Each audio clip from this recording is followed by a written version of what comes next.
Hello, I'm Stephen Hill. I'm here today with Farriery Tuition. I'm going to do a brief dynamic and static assessment of Mack here before I shoe him, and just to give you a little insight to how I look at things and how I assess movement and posture prior to shoeing a horse. So Mack is 8 years old. He's got slightly flat feet. He's a little bit footsore on the stones, so the intention is that we're going to put a set of shoes on him. I think this is the first set of shoes, and we're just going to have a little general look at him.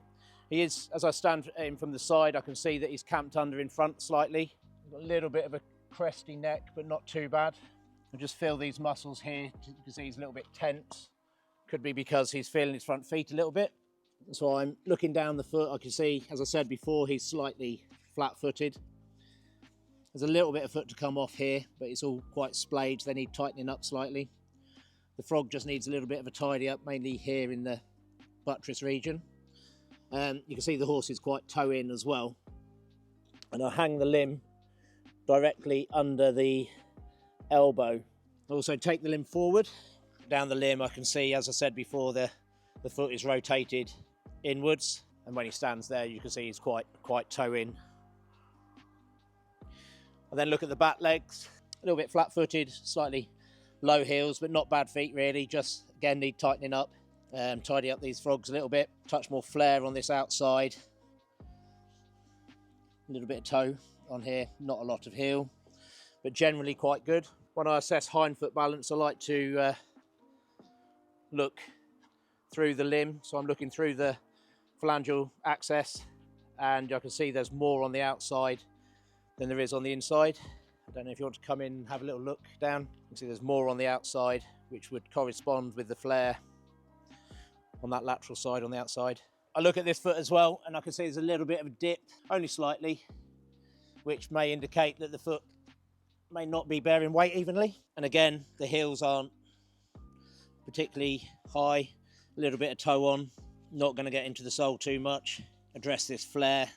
It's wider in this lateral quarter and this medial toe, so these sides are coming out and I think these sides are coming in. That'll easily be rectified to try and regain some symmetry. Again, we'll tidy up the frogs.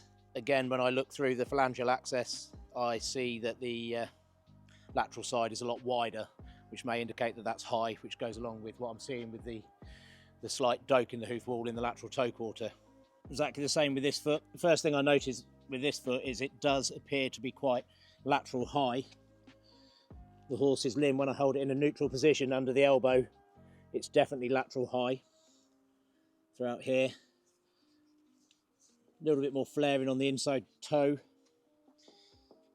Just needs tightening up a little bit. I will be restricted to how much I can tighten these feet up and still have strong enough bearing surface. So when I look at the horse from the side, I can see that it's got a broken back hoof pattern access on all 4 feet. As I stand here, I feel there's enough foot on there to work with that it'll be achievable to get that correct in the foot trimming alone, and probably the same behind.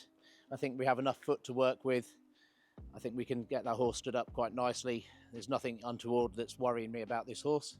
The horse wants to stand on 1 foot forward all the time behind, which, just looking at the muscle groups here, the horse isn't in a lot of work.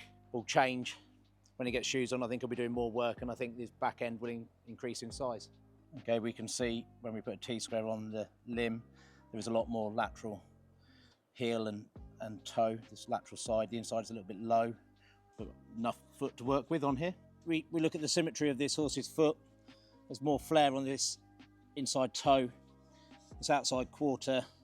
I think it'll be quite easy to achieve symmetry within this hoof. The inside slightly contracted.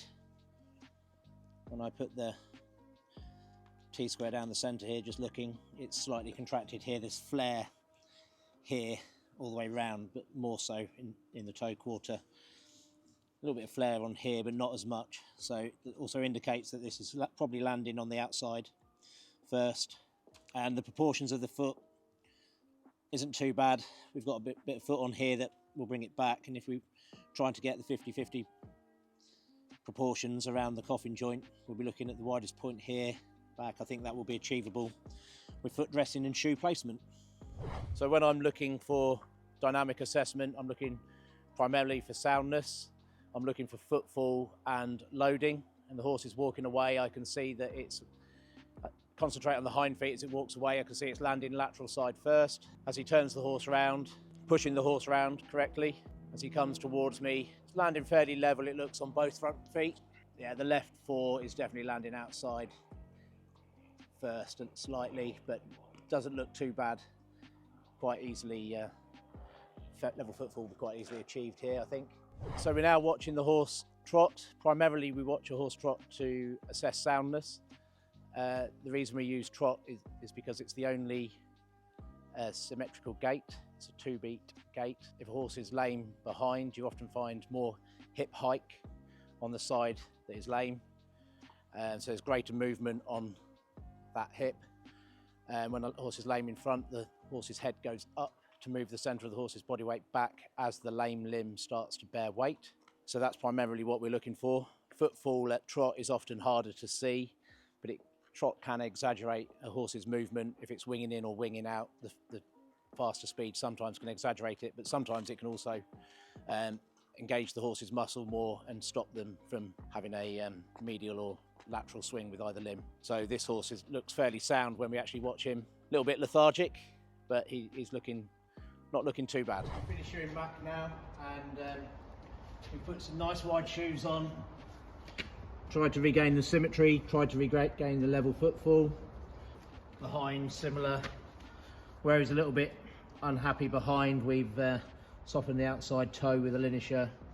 We've left all the sole in because we think he could be a bit footsore, and so hopefully he's going to be happier with these.